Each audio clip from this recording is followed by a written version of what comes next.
Hi, Pastor. What is your name? Uh, Now I'm known as the Daniel Shayan. Uh-huh. So I heard that you converted you converted from the Muslims. How did you convert your religion to Christianity? Well, I think I was maybe 11, 12 years old. Me and my cousin brother, sister, we used to collect mud and then we used to make the board out of clay. Uh-huh. And then nicely we'll make it and then paint it, look like animal, bird and all. So my dad, eldest brother, he's no more. He was Islamic scholar Uh-huh. among our Shiite community. So you are from Shiite. Yeah, Shiite background. And then one day he was just observing how we can nicely made this toys and paint it. So he was amazed to see, oh, it's very look like natural. And then he asked us one question: can you give life to these toys? Oh, we said, how can? How can we give life? It is only Allah can do. Then he said, when when Jesus was a small kid like you, he used to make the clay bird and breathe to it, it became a living bird and fly away. So it was really interesting to us. Jesus did like that way. What else he did? So he told us so many stories. And these stories are really fascinating stories. It really attracted us as a small kid. And then I asked, what about our Prophet Muhammad? What he did? He said he did nothing. It was just very much disappointing for me who believe Muhammad the greatest prophet than all other prophets of Islam. And then he did not do anything, whereas Jesus, he did so many things. So that word was in my heart. So I grew up, I finished my high school, and then my parents decided I should go to Islamic seminary. So when I went to Islamic seminary, and then I remember my uncle those words that how Jesus had power to make a clay bird and breathe to it, became a living bird and fly away, and other stories like that. And so I was looking where these stories are there. Is it in the tradition of Islam, or it is in the Quran, or is the oral traditions? So as I was just in the seminary, I was looking the books where I get all those things. So I found some of these stories, the tradition of Islam. Some of these are in Quran, in brief, and some are oral traditions, which the Muslim believe literally. So I wanted to know about Jesus. Why Allah gave such a power to Jesus, and why not to other prophet, not even to our Prophet Muhammad? There is no record in the Quran that he did perform any miracles. So that attracted me toward Jesus. And then I wanted to know more about Jesus. But when we know more about Jesus, we have to read the Bibles. But we are taught the Bible is not the genuine Bible at present the Christians and the Jews are having. What happened? Oh, that Bible had been altered. Some said it had been changed. Some said it had been corrupted. Some said, oh, the original Bible has been taken up by Jesus to heaven. Lots of stories are there. And then we are told not to read the book of the Jews and the Christians. It's not good for us. We may lose our Islamic faith. But I was attracted because I want to know, oh, Jesus performed these miracles. Other prophets have performed miracles. So I was looking for these Bibles. So that time I was in the state of India called Bihar, and I was looking if I can get the Bible anywhere. So there's no bookstore, biblical Bible bookstore. So one day I was just coming from market, and then I saw a group of the young boys are playing guitar and singing song. So I went to see who are these people singing song and all. Maybe very common in Bihar, they will sell medicine, they will sell some other things. When I went there, no medicines, no other thing. They have some books. So they sing some gospel song. It was very strange to me because I never heard the gospel song in the street. And then one guy, he gave his testimony that how he became Christian from the Hindu background. So anyway, their meeting was over within half an hour. I waited for that, and then I asked him, they have a Bible. They said they have. So they give me a bunch of books, a packet, and then I pay them about 50 paisa in Indian money. And then I brought to my room, but I kept outside my room because we are staying in the rented house with a Hindu friend. I just kept outside my room. On the veranda, there was a table I put there. So today it was there. So my friend asked me, "You purchased this book, you have brought these books, bunch of books. Why you keep outside? Take it inside." I said, "No. I said, why?" We were told these books have some demons. He said, throw it immediately. You are more scared than me. He said, throw it. We said, no, just wait. I'm waiting from last 2-3 nights. So let us see tonight. If there's anything there, it will disturb me. If nothing there, I will bring inside my room. He said, we'll take inside your room. I will not stay with you anymore. I said, no, let us try and see. So anyway, on the 4th night, I brought the packet inside my room. Keep on the tables. I said, if there is anything, any demon or any spirit, it will disturb me. So that night, nothing happened. So I was a little bit courageous and bold. I can read now. So anyway, I opened the Gospel of Matthew, the New Testament. I read the Gospel of Matthew, 1st chapter, the genealogy of Jesus. Wow, it was just like an eye-opening for me. Here is the man, 14 genealogies mentioned, and among the Shiite Muslim, we give more importance to genealogies because the Shiite community, Shiite Muslim believe that Allah still give revelations through the priest, but that priest must be from the lineage of Muhammad. And then we found there's not a single person who can give their genealogy which goes back to Muhammad. So that's why there's no genuine priest among the Shiite community in these days who can receive the revelations of Allah. So that attracted me. It is 14 genealogy, it is not an ordinary person. So I began to read the New Testament, the Gospel of Matthew. Some of the teaching really touches my heart, especially Matthew, Gospel of 5, 6, 7, the Sermon on Mount. It is something is really, I find difficult. How can we love an enemy when the Jesus said, love your enemy? Pray for them, those who persecuted you. We want to destroy these people. Now here the prophet is saying, pray for them. How can I pray for my enemy? I can pray who persecuted me. I should kill him. So I was more attracted by the teaching of Jesus. As I was going through the New Testament, so many places I found it is written in the scripture. What is scripture? I was not aware. So I had a Christian friend. I asked him, what is the scripture? What book you are reading? He said, I'm reading one Bible, but it must be the New Testament. What is that? It's the first time I heard the New Testament is the Old Testament. What is that Old Testament? Then he told me this Bible is in two parts, Old Testament, New Testament, before Jesus and after Jesus. Where I'll get, we have to look from where you got the other New Testament. So I was looking. After 6 months, again I got the full Bible. And then I began to read, right from the book of Genesis. It is something is really interested I was looking for. It's a system. How God created first day, second day, third day, fourth day, and everything. And we see the genealogical background of the prophet, that geographical background, that we find a history. Would make me more sense to me. Then as I was reading the Old Testament, and then the change came in my heart. That the Bible is not change. It's the genuine revelations of God. So before accepting Jesus, I accept Bible as the genuine revelations of God, and it has been not changed. So I accepted Bible as the genuine revelations of God.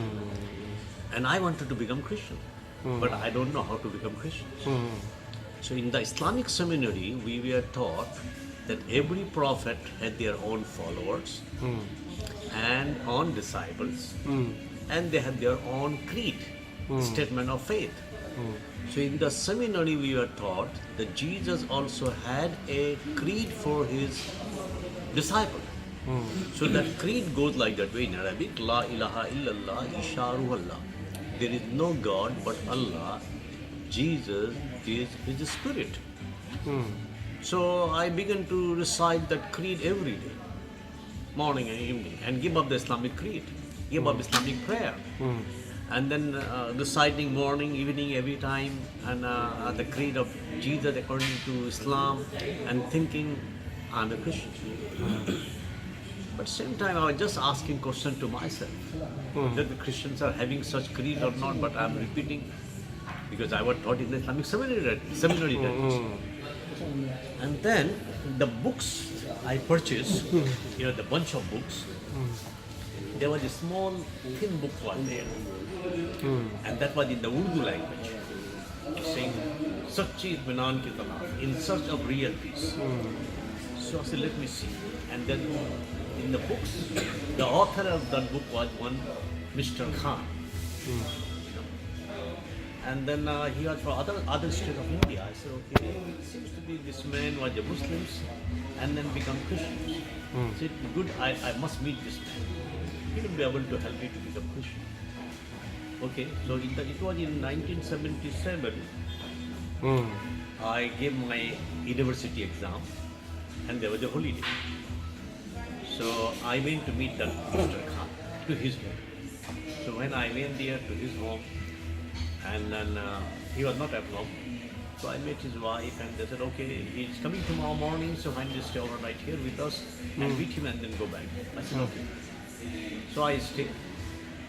And then next day that Mr. Khan came, I introduced myself. Then I said, sorry. I said, okay, I came here, I wanted to become Christian. He said, why you want to become Christians?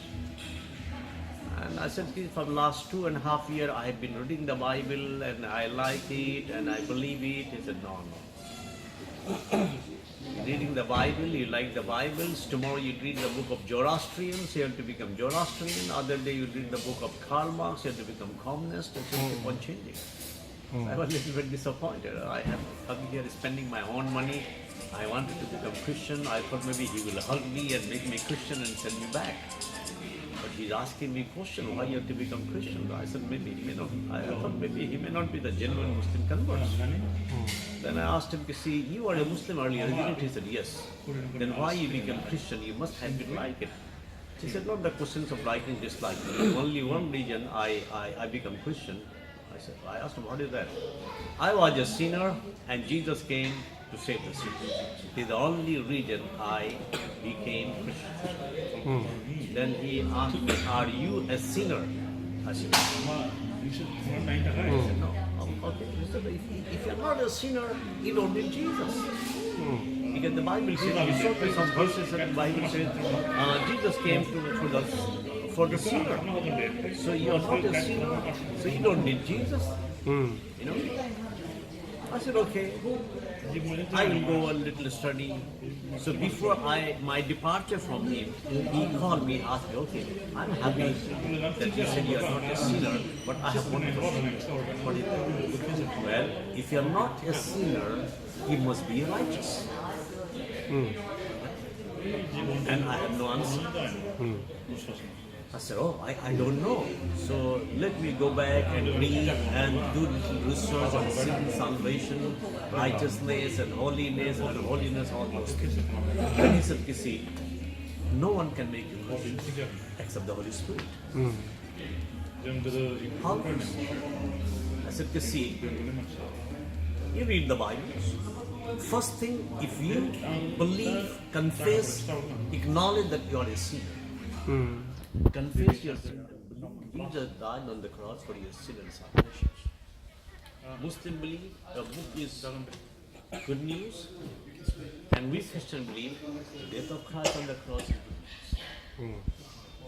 So that the day you confess your sin, believe Jesus died for you on the cross for your sin, accept Him as your personal Savior and Lord, believe He was buried, resurrected on third day, and accept Him, your life will be changed.